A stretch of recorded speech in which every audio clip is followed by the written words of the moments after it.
এই পৃথিবীতে এমন কিছু মুহূর্ত আছে যেখানেই প্রকৃতি থেমে যায়, নিয়ম ভেঙে যায়, আর মানুষ বুঝে যায় এখানে কাজ করছে মানুষের শক্তি নয়, বরং আল্লাহর অসীম কুদরত।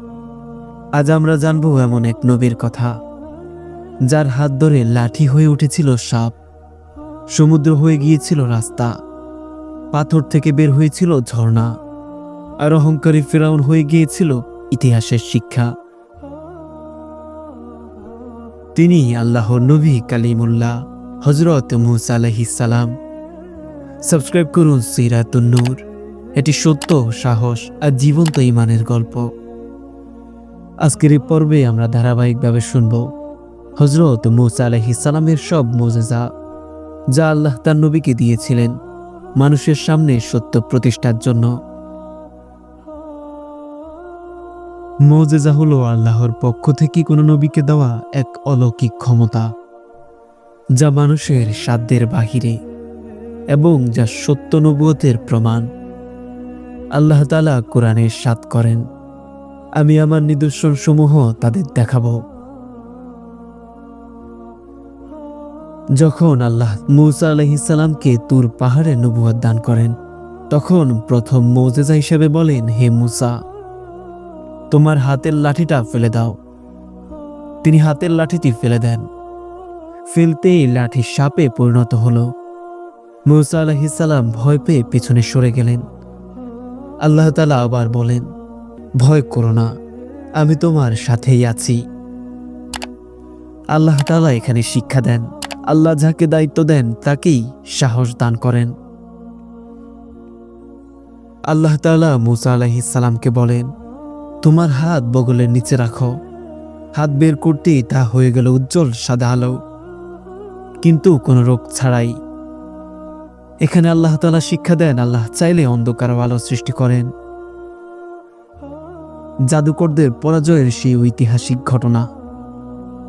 ফিরাউনের দরবারে হাজারো জাদুকর লাঠি ও দড়ি ফেললে মানুষের চোখে তা সাপের মতো লাগছিল, কিন্তু মূসা আলাইহিস সালামের লাঠি সব জাদুকে গিলে ফেলল। সত্য দেখে জাদুকররা সেজদায় পড়ে বলল, আমরা হারুন ও মূসার রবের ওপর ঈমান আনলাম। এখানে আল্লাহ তাআলা আমাদের শেখান, সত্যের সামনে কখনোই মিথ্যা টিকে না এবং ভবিষ্যতেও টিকবে না।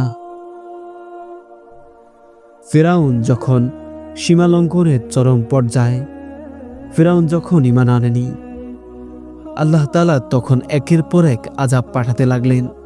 ভয়ঙ্কর বন্যা, পঙ্গপালের আক্রমণ, উকুনের আক্রমণ কিংবা ব্যাঙের আক্রমণ। আল্লাহ তাআলা এখানে শিক্ষা দেন, অহংকার করলে আল্লাহ সতর্ক করেন, একবার নয় বরং বারবার। আল্লাহ তার রাস্তায় ফিরে আসার জন্য সতর্ক করেন, যাতে তার বান্দারা ফিরে আসে তার প্রতি ঈমান আনে এবং তাকেই রব হিসেবে স্বীকৃতি দেয়। মূসা আলাইহিস সালামের সবচেয়ে বড় মুজিজার মধ্যে একটি ছিল সাগর বিভক্ত হওয়া। ফিরাউনের সৈন্য পেছনে, সামনে সাগর।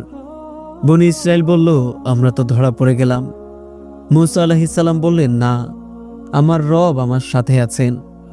আল্লাহ আদেশ দিলেন, তোমার লাঠি দিয়ে সাগরে আঘাত করো।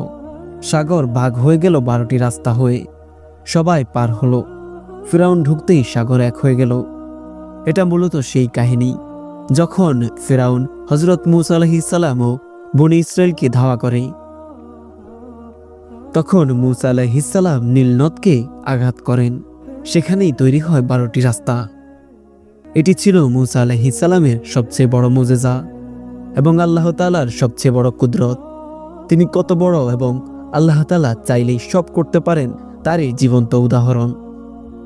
এর থেকে আমরা শিক্ষা লাভ করি, যেখানে কোনো উপায় থাকবে না, সেখানে আল্লাহর উপর ভরসাই নতুন রাস্তা তৈরি করে।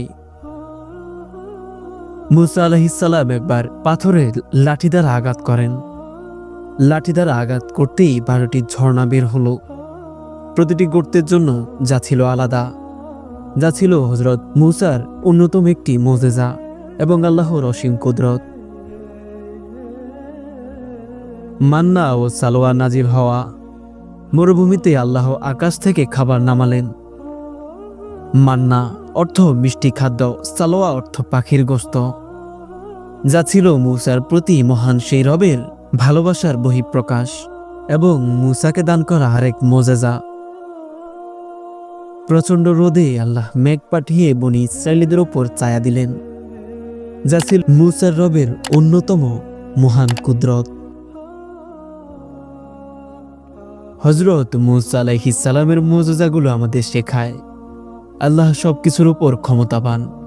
অহংকার ধ্বংস ডেকে আনে, ঈমান থাকলে অসম্ভব অসম্ভব, এবং যেখানে কোনো রাস্তা থাকবে না সেখানে আল্লাহর উপর ভরসাই সবচেয়ে বড় রাস্তা।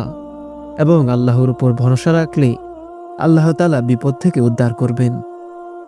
আল্লাহ তাআলা সূরা ইউনূসের ৭ করেন, নিশ্চয়ই এতে রয়েছে নিদর্শন, কিন্তু অধিকাংশ মানুষ ঈমান আনে না।